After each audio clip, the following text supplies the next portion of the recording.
top expert tips and hacks to make your life better. LifeHakx. Technology, business, multimedia, wellness and health, events, reviews, and more.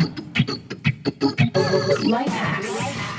This is Mary Collins on LifeHakx Media. And I have a fabulous lineup because I have the Zoo Basel talking about the very cool new Black and Rufous Sengi.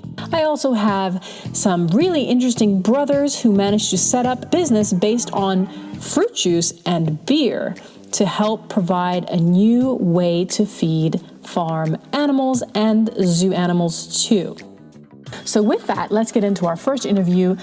I interviewed zookeeper Fabian Schmidt, who told us all about the male Black and Rufous Sengi, which has moved into the Tembea house where the elephants also live. Alongside Basel Zoo, only 12 other zoos worldwide are home to this unusual species.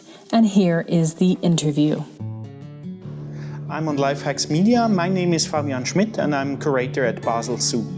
Today we presented our Black and Red Rufous Sengi, which is an insectivore small mammal from East Africa, and it's kept pretty rarely in zoos. So there are just 21 animals in 8 European zoos. In the United States there are even less, there are 11 animals in 5 zoos only. So it's pretty rare in zoos, and we are lucky that we got a young male of 6 months age from Rotterdam Zoo in the Netherlands, who is the main breeder of this species in Europe. When we get a new animal, like the Sengi, it needs to get to know the environment and its enclosure. And here we have the glass walls, so they are transparent so that our visitors can also see the animals, but the new animal would frighten and jump into the glass and hurt itself. So it needs time to get to know that this is a border, that this is a wall, and so we make the transparent glass visible in the first weeks.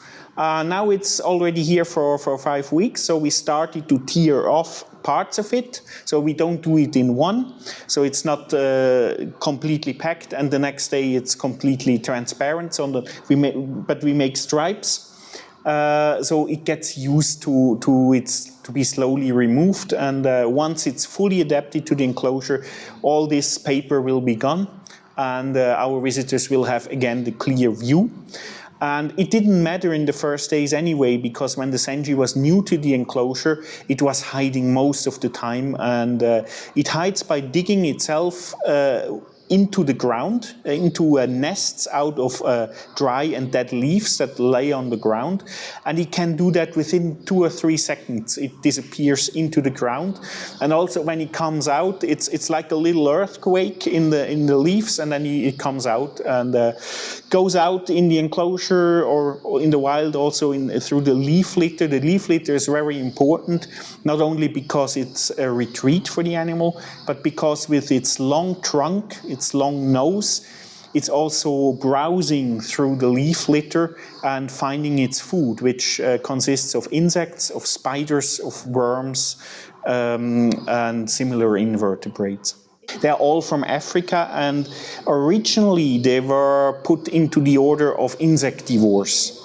But nowadays it's an own order consisting of only these about 20 species of small African mammals. But indeed, when you look at it, you think it's a bit crazy. It has it looks a bit like a small antelope with an anteater nose and also a bit a red tail. So it looks like combined animal species. Therefore, it looks pretty peculiar, but also pretty neat. So it's really a nice animal. As all small mammals, they are not really particularly long living. The normal is that they live only around 4 to 5 years. But he's young, he's just half year now. We'll have in 1 litter 1 to 3 animals. And they are completely naked, and they cannot survive on its own. So they live in underground nests, in these leaf nests, and are there on their own. The mother goes there only once a day to give them milk, and that works for about 3 weeks. And after 3 weeks, they come out of the nest and are maybe 1 or 2 weeks still with the mother, and also if he's around, the father. because they tend to live monogamous. And we are on the waiting list of all the zoos breeding this species. We hope that if one should become available, that we are considered and will get a female for our young male. But most important is that he doesn't suffer from that system. They are living also solitary in the wild, so he's used to it, he has no damage for it. And we hope that we'll get the female maybe next year, hopefully next year, but we can't promise. Well, this species is not particularly threatened in the wild. It's listed as least concern on the red list. Nevertheless, it gradually decreases the population as well as the habitat in the wild, which is the coastal forests in Kenya and Tanzania, or also mountain forests of up to 2,000 meters. And should have a message here for the visitors that the whole habitat, not only the species, but the whole habitat needs protection. I recommend always our website where news are regularly published and we keep people up to date, where you can also find a lot of background information on our conservation projects, which we support all over the world. So that's probably the best to find the information. Still, it doesn't replace a real visit to the zoo where you can see but also hear and smell our animals and have the whole experience. But maybe it's a good idea to pay a visit here to experience the animal directly. And if you want to know more and have some time to read in the evening, then visit our website too. So you should do both. Why work harder when you can work smarter and live better? LifeHakx. And what a great interview. You should go and check out Zoo Basel. It's a perfect time of the year, as well as a great reason to support. The Basel Zoo does a lot helping endangered species of animals and doing a lot of research on their environment. And therefore, it is so important to support projects like Zoo Basel has to offer. Check them out at zoobasel.ch or .ch. They have a lot of wonderful baby animals, which I will write about in a blog on LifeHakx. That's with a K and an X.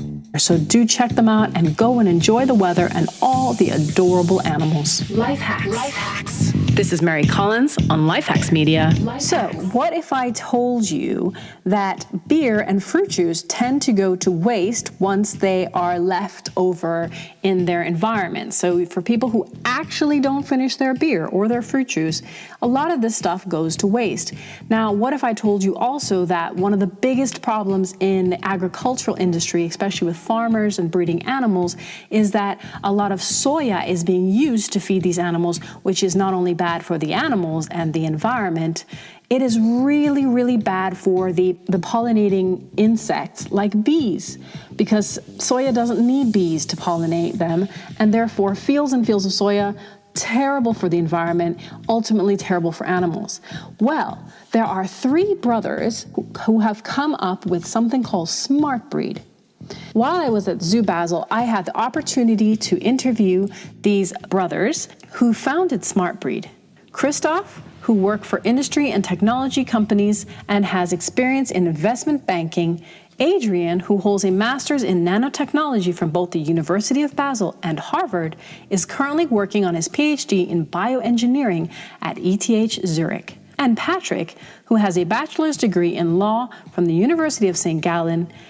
With their combined efforts, they will help change how certain waste is used and recycled and take farming into a healthier, more eco-friendly direction with a move away from soy products, which are terrible for the animals as well as the environment and for the pollinators like bees. And with that, here is the interview. Hi everyone, my name is Christoph. I'm here in LifeHakx Medium with SmartBreed with our fully automated grasshopper breeding box.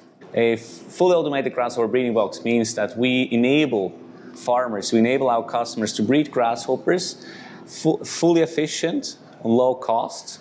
So all what they need to do is fill up the food tray, a water tank, and the grasshoppers inside the box get enough food, get enough water to grow up, and the grasshoppers that the farmers then can feed the grasshoppers to their laying hens.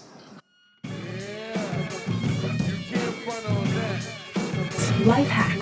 together. And when we came up with grasshoppers, it was first just an idea that we thought that there are a lot of side products which can currently not be used locally here in Switzerland, thrown away. And we thought, well, how can we recycle them? And we thought about insects, especially grasshoppers, because they really can convert fiber-rich byproducts into high-quality protein, which is a substitute for soy. And when we started with it, we thought this is a great idea, but we had no idea back then about how to breed grasshoppers, how to breed insects in general. We started with it back then in our cellar, and very quickly came to Zoo Basel, where we saw great potential working together with them, because this was exactly the experience we did not have back then. And so we started making prototypes, started to automate labor-intensive processes, and put a grasshopper breeding box directly at the zoo. And together with them, we saw that there's a lot of potential and a lot of different inputs from them, which we took and optimized our breeding box. Why work harder when you can work smarter and live better? LifeHakx. Exactly. So if you drink a lot of beer, if you drink juices, well, what happens with the rest of it?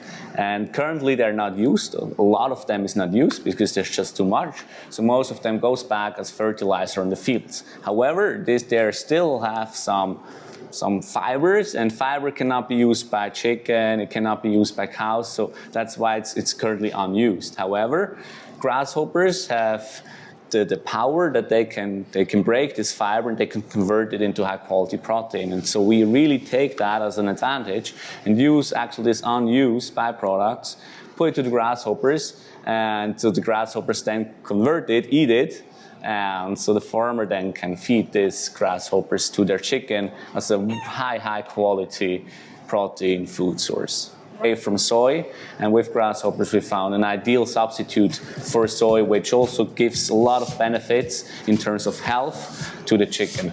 For more information, you can check out SmartBreed at smartbreed.ch. That's smartbreed.ch. And of course, LifeHakx will have more information on our website. That's lifehakx.com. Why work harder when you can work smarter and live better? This is Mary Collins on LifeHakx. Here is some information that's very exciting. Swiss Mountain Clinic announces their German and English videos now available on YouTube. Dr. Vishal has teamed up with the Swiss health TV station QS24 and created health and wellness videos to complement the treatments available at the Swiss Mountain Clinic and for general well-being. For more information, you can check out swissmountainclinic.com. And finally, as LifeHakx winds down for the final few episodes on Radio X for the summer, and the rest of us gear up for outdoor activities and fun, Paint It Easy Basel has arranged weekly events both outdoor and at their studio for those who love to paint and those who want to learn. They will be at the DeWet Park cleaning up the pavilion and hosting this Sunday a brunch with painting. With the collaboration of La Manufacture and Zamkus, the event will include brunch and refreshing bubbly, and the budding artists will paint on canvas with acrylic. I will be posting a blog next Sunday with more information on how you can get involved with Paint It Easy Basel. And of course, there will be so much more on lifehakx.com. Thanks for listening. Best top expert tips and hacks to make your life better. LifeHakx. LifeHakx.com. That's with a K and an X on Radio X.